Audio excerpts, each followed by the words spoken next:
দোয়া দরকার হয় আমি সিদ্ধান্ত হয়ে গেছে যাই আমার একাই অত্যন্ত ভালো হয় এখানে নুরানি সাহেবটাকে লইয়া আমার শাহাবুদ্দিন ভাই সহ মঞ্চে উপবিষ্ট বিভিন্ন ব্যক্তিবর্গ আজকে আমি অরাজনৈতিক ভাবে একজন সাধারণ মুসলমান হিসাবে আজকের এই ঐতিহাসিক মহফিল আইসি দোয়া নেওয়ার লাগিয়া তাকে হুকুম করে নিশ্চয় দুই একটা মাপ মাতার লাগে যেহেতু আমরা রাজনীতির লগে সম্পর্কিত মানুষ এই সমস্ত মহফিল আমরা নামাটা একটু পারলাম আর আমি যেন কোন দাওয়াত দেবেন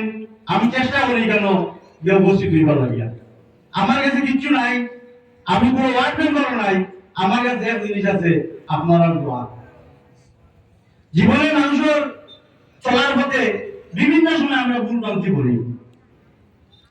এই সমস্ত ভুলভ্রান্তি ত্রুটি এগুলা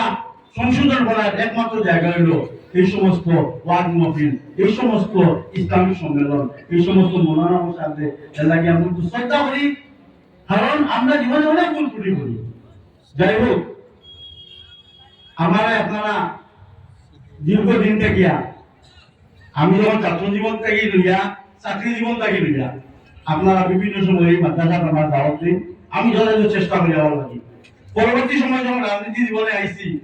আমার দাওয়াত দেওয়া হয় প্রায় সময় আমি আই কারণ আপনার লগে আমার দিল্লিমায় আছে আমি আপনার কাছে ঋণী 2011 সালে এই এলাকার মানুষের যথেষ্ট ভোট আমার দিচ্ছেন আমি মুসলমান হিসাবে আমি যদি আপনার লগে বেইমানি করি আল্লাহ আমার ক্ষমা করতে নাই কারণ আপনার কাছে আমি ঋণী 24,000 মানুষে 2011 সালে আমি ভোট দিচ্ছেন ইনশাআল্লাহ 2011 থেকে আজকের দিন পর্যন্ত এই এলাকার কোনো মানুষ কোনো বিপদ আমাদের আমরা ডাকছই ইনশাআল্লাহ আমারে পাশে পাইছেন পাইছেন না পাইছেন না এলাকা হই যাওয়ার না যে অমুক দিন ডাকছই নির্বাচনের সম্পর্ক আমার নাই ভোট দেওয়া হল নির্বাচন আইলে আইন আপনার কাছে এর কথা বুঝিয়ে পাওয়া যায় না ভোট দেওয়া হল নির্বাচনের পথে জিতেও বুঝিয়ে পাওয়া যায় না ইনশাআল্লাহ আমি আজও 2011 থেকে আজকের দিন পর্যন্ত আমি আছি আমার জীবনে আমার কিছু নাই আমার আল্লাহ বহুতটা দিছই আমি চাকরি করছি সম্মানের সহিত চাকরি করছি আমি আরটিও আছি সম্মানের সহিত চাকরি করছি জীবনে আমার একটা স্বপ্ন আছে কিছু মানুষ আমারে তারা কয়েকটা তাম বাড়ি বাড়ি গেলাম তাই টাউনও পাবো আমি আমার এলাকার মানুষের কাছে পারমিশন নিয়ে আসলাম যে আমি আমার ছেলের মানুষ মানে বেলা গিয়া আমি টাউন আছি আর ইনশাআল্লাহ আপনারা দোয়ায় আমার ছেলে গত বছর এসএস অফিসার করিমগঞ্জ জেলার মধ্যে একমাত্র এসএস অফিসার আজকের দিনে অ্যাসিস্ট্যান্ট কমিশনার এক্সিকিউটিভ ম্যাজিস্ট্রেট হিসাবে গোলাঘাট জেলার কর্মরত আছেন সুবহানাল্লাহ শিক্ষা একদিন মেরুদণ্ড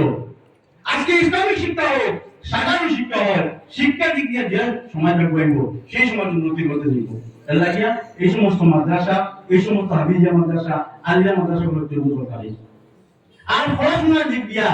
জেনারেল শিক্ষার দিক দিয়া আপনার ছেলে যেটা চাইব মা বাবা হিসাবে সমর্থন কর্তা এবং